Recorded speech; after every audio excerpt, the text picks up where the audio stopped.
So what's up mga brad, isi-shoutout ko lang tong may-ari nito, Mr. Rowel Sagliba ng Tagbilaran, Bohol. So maraming salamat sir sa ipinadala mong sound test dito sa amin at maraming salamat po sa pagtiwala mo sa MCB Cebu Box Maker. Ito si Mr. Customer mga brad ay may balak pa po to siya nagdagdagan itong kaniyang setup dahil ang target po niya ay 8x8.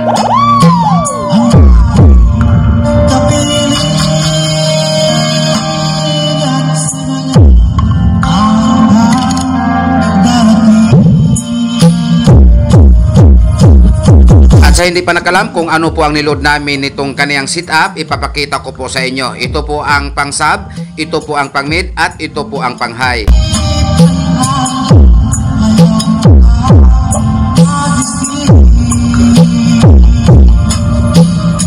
Kung nakikita niyo kanina mga brad, galing po kami nag-meet up, itong aming customer na taga Daan Bantayan, doon sa Mandawi City ng Cebu. At pagkatapos namin nag-meet up, ay dumaan po kami sa Sian. At pagkatapos namin sa Sian, dumaan po kami nitong bintahan sa mga Marin.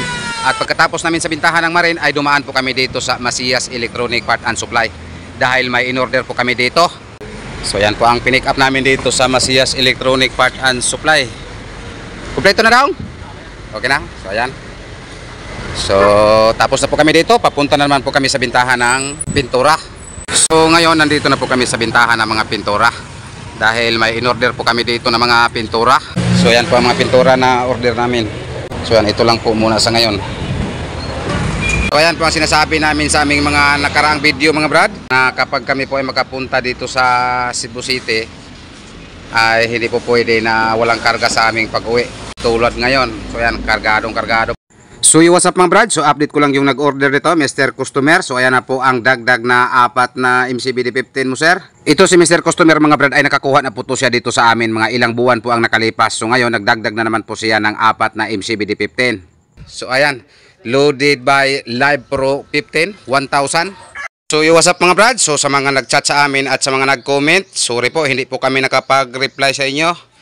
Nang dahil kakabalik lang po namin galing sa probinsya. At isi-shoutout ko lang itong nag-order nito, Mr. Customer ng taga San Fernando South ng Cebu.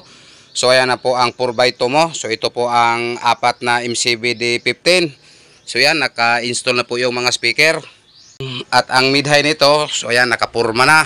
At sa iyo naman, another customer, Ma'am Francisca ng San Fernando again. So ayan na po ang dalawang sub ninyo. Naka-install na po yung dalawang sub. At ang mid-high nito naka-install na din, nasa likod.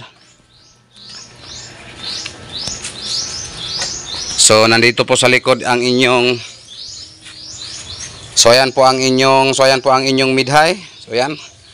Tinakpan po namin. Baka bukas isa-sound test po to namin para mapakinggan po natin yung tunog nito.